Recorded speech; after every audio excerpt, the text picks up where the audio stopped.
Hi everybody, this is Alchemist 2 and I'm back again with another movie review. I just recently watched Mamoru Hosada's Boy and the Beast, and he also directed Summer Wars and Wolf Children.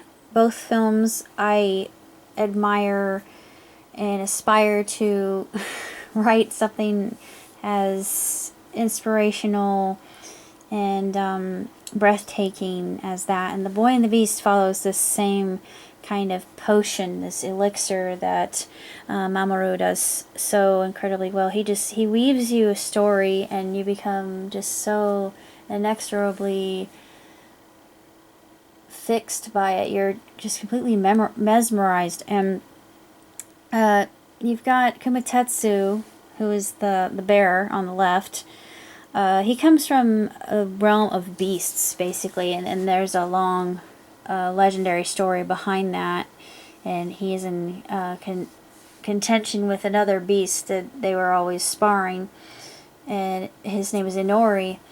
And Inori was this kind of boar-like creature, and they're like night and day. They have different mannerisms, and Inori has two sons. Of course, there's one of the sons that's rather interesting, is at first you think he's a beast like he is, but I'm not going to go into more about that particular son. But you have Ren, or he calls him Kyoto later, when Kumatetsu comes upon him. He's basically a young boy who didn't grow up knowing his father.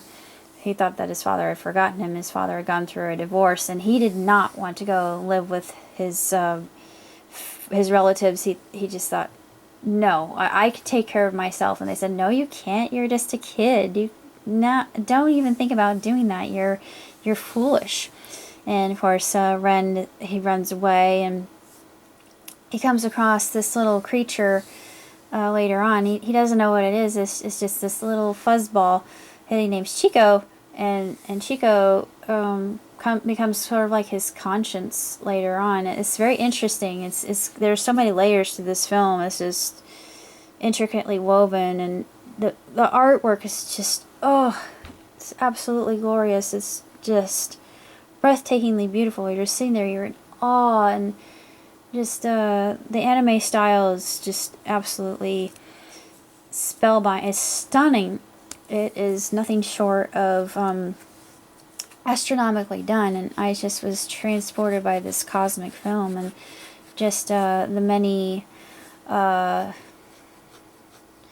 lessons that were taught in this particular movie. It takes on a very philosophical and spiritual tone. It's a very sacred film, and you know what? This would actually make a perfect Father's Day gift, and I'm not going to go into why, but if you've seen this movie and you love it as much as I do, and you see the relationship, they're an unlikely pair at the very beginning. You see the relationship blossom, and then you realize that all Ren wants or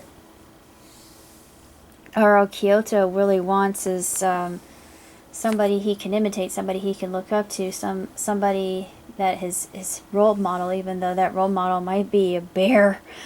But it's so striking. It's just such a heartwarming film, and so very uplifting, and just lovely to look at, and I absolutely adored every minute of it. And of course, Mamoru is a genius.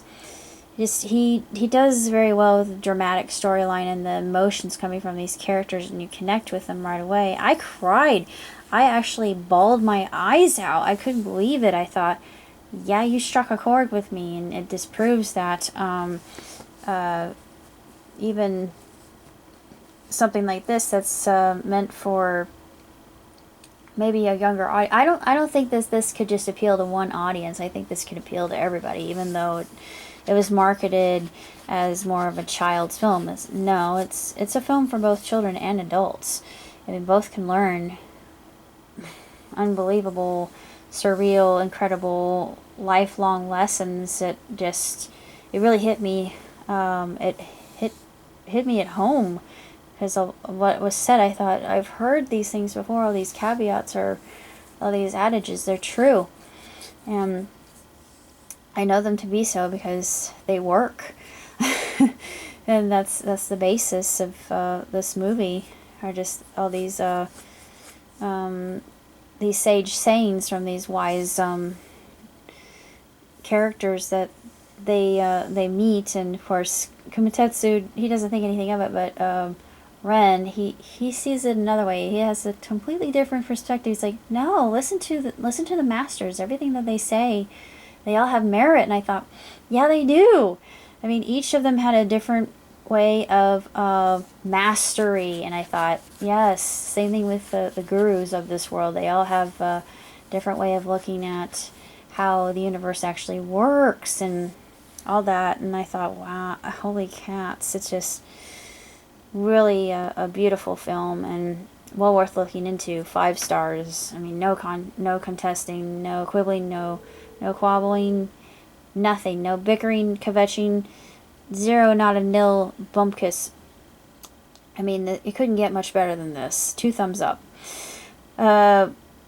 You should at least watch it, but I'm gonna read a summary, despite the fact that I've already gone through. I love the artwork. I've already done a summary of it anyway, but I'll read what it says on the back of the synopsis. In a world of beasts, he found a family.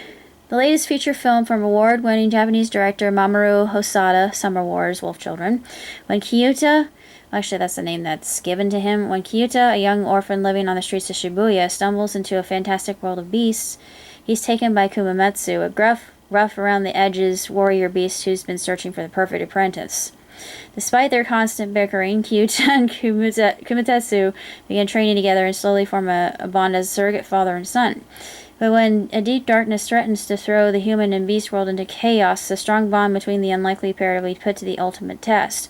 A final showdown that will be won if the two can finally work out together using all their combined strength and courage. And yeah, it taught you that you're never alone. You're never alone. You always have somebody that's watching over you, somebody that's inside you, and your soul and your heart. But for me, Mom's always in my heart, and she's in my mind, and she's watching over me, and so are my half brothers and all my ancestors and my entire family. That's gone before me. I know that they're there, and that's why I am the way I am, because I know that they're rooting for me, and they know that I can do this by the strength of God. But that's basically all I have to say about The Boy and the Beast. It's absolutely splendid. It's truly just a spiffy film, and if you have a chance to see it, do, because it is well worth it. Until next time, everybody, live long, prosper, ciao tutti!